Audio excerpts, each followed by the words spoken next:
So we're here at Easton College today. We're based just to the west of Norwich City. We're about 5 miles from the centre of the city, what was once a rural location. The farm is a mixed farm, so we've got livestock and combinable crops growing the normal, I suppose, the standard crops for the area: winter wheat, winter barley, winter oats and spring barley. We also have a sheep enterprise where we're lambing ewes in January and April, and a small group of suckler cows which will calve at grass.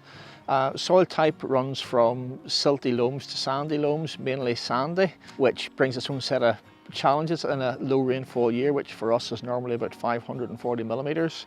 In the past year, our rainfall, however, has headed towards 940 millimetres, so we've had quite a change in how we deal with it, and have had a very good year. So I just want to explain a little bit about this field and how we deal with the challenges and how we put things in place to, I suppose, de-risk that risk of rainfall. Traditionally, Norfolk's the driest county in the country. This is a really, really dry area, so combine a rainfall of about 540 mil a year with farming on light land. Droughts normally are a problem more so than washouts, but as you can see behind me, our problem here wasn't drought on this occasion, it was just too much rain. So I just checked recently, in the past 365 days, our rainfall has been 940 mil compared to the 540 odd that we'd normally get, so it's quite a difference. But how do you actually manage for that? My goal, I suppose, right from the start is being, wow, nice dry land, that makes a change again from County Antrim, but that brings its own set of challenges. So here it's waiting for moisture. So establishing those cover crops that we talked about can be a challenge for us, because actually getting enough moisture in that top 10-15 mil to get them established can be a problem. As I discovered last year, timing's everything. So for us, we're normally chasing water, so it's get it in as quick as you can while you've got moisture there and you've got warmth to get the plant established and get it away really, really quickly.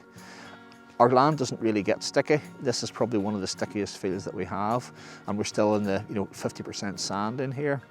So what we're doing is treating the seed at the start. So with the case of overwinter cover crops, we're actually putting mycorrhiza fungi treatment in with the seed when we're establishing that to try and get natural processes again, so I think with the natural aspect of it.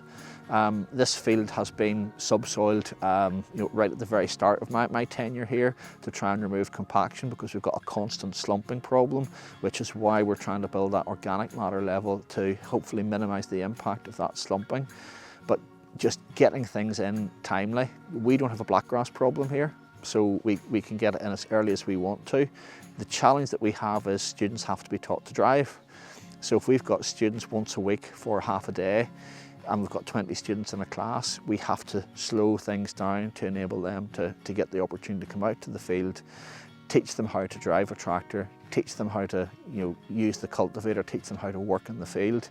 So that slows us down a little bit. So I'm using those natural processes. So the seed treatment, a starter fertiliser, a liquid fertiliser, which is put down the leg with the seed, and then vigorous varieties, but really it all boils down to get it in early, get it out of the ground.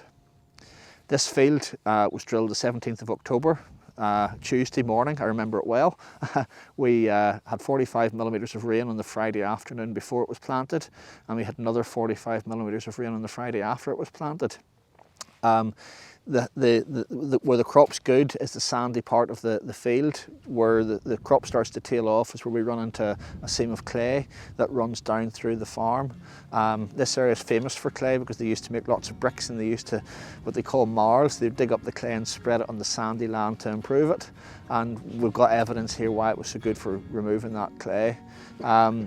We will hopefully, we would ideally have had it done if we hadn't had quite so much rain recently. We'll actually plant a green manure crop in the area that hasn't grown, so that we've got some sort of cover on it. We've got plants growing. Again, we try and maintain soil biology and soil life, screen the soil, but also, well, if it's not growing a cash crop, it's growing something that's going to benefit the soil. So we put a green manure crop in here hopefully in the next 10 days if it just stops raining, just so there's something there growing to protect that soil. So the green manure will have different types of roots, different depths of roots in it. There's clovers in there, so it's a good time if warm sunshine, put the clover in, it'll produce some nitrogen. There's buckwheat in there, which will hopefully capture some potash, phosphate, but it'll also put down a root to keep the soil structure open and stop it going like concrete. Yeah, so in terms of practices that have had a good impact on or have had a positive impact on what we do, I think that's cover crops, provided you're not spending a fortune on them, because they're so multifunctional if you have the right species in there. So multifunctional from a point of view of alleviating compaction with your big brassica roots. Multifunction from if you've insect problems, you've biofumigants. Using the clovers and other leguminous plants to actually capture some nitrogen. Then using some others to hold nutrients, especially again with our proximity to the Haire. We're sitting on a huge aquifer here which provides a lot of water for Norwich. So if we can capture and hold nutrients, we're not polluting the water or jeopardising our reputation, but we're also keeping the nutrients in the system. Ultimately, I want a closed loop system here where we bring very, very little in compared to, and produce a lot of what we want. To me, the cover crops is the easy one, and it's the one with the most longevity and the longest lasting benefit, I think.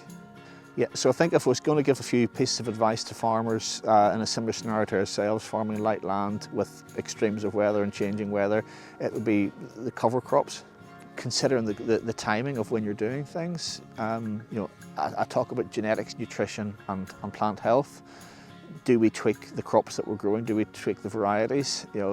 Coming from a grassland background where we're establishing new lays or herbal lays, I'm now thinking about grasses which will grow in colder temperatures, so we can grow the grass earlier in the season whenever we've got more moisture, so we can then lamb our sheep earlier in the season, and when the time the grass runs out or we run out of water, all the farms becoming destocked, and it's having a similar approach. So should we be growing the same crops?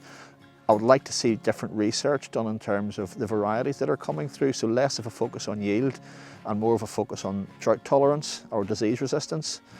And then how can we generate our own organic matter if that's what you need? And that all comes down to a soil analysis, but how can we generate as much organic matter or biomass on the farm to become organic matter to hold that water?